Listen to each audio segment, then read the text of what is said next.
Using image maps with FiberFX is probably the best way to have ultimate control over how you place your fibers.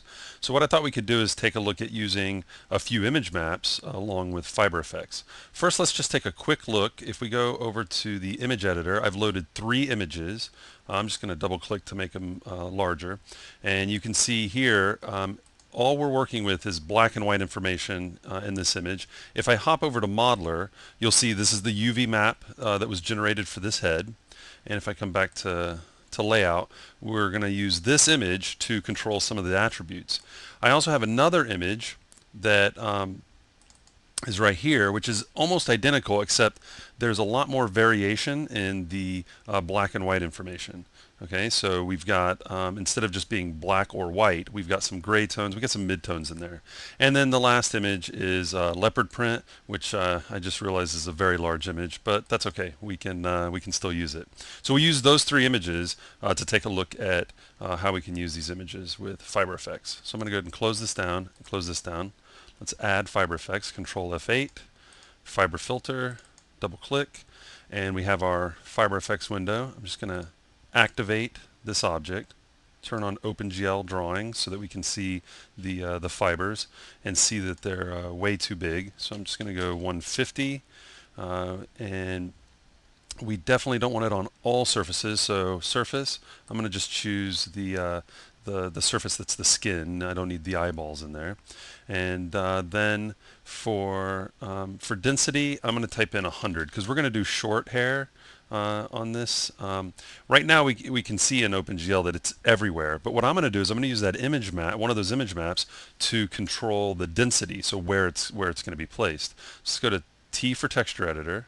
Image map is the layer type. Projection, I'm going to use a UV map and use that UV map that I showed you. And for the image, let's use the first image that we saw.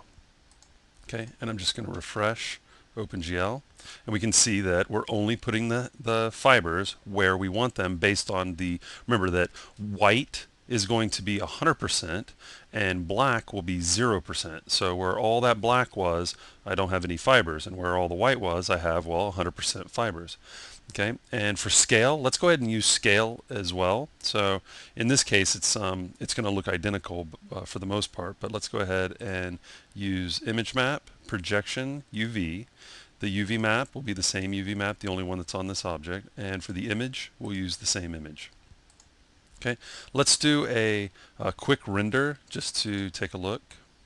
Okay, so we can see the first thing that I'm going to do is get rid of a lot of that kink, but we can at least see that we've got the fibers growing where the white values are, and of course it's black and white information, 100% and 0%, so we're not seeing any variation in the hair based on the image map.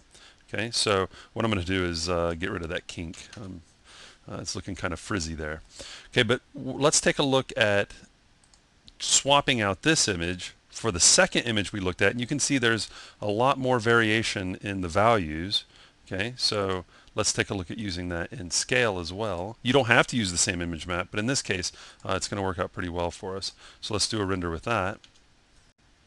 Okay, and as you can see, we've got, because of the variation in the black and white information, we've got longer hair where the white values were, and then where the mid-level and the closer we get to black, it gets much shorter. So without having to paint a detailed weight map, or if we don't have enough points on our geometry to paint a detailed weight map, which is usually the case for this kind of detail, then the best way to control it is with an image map.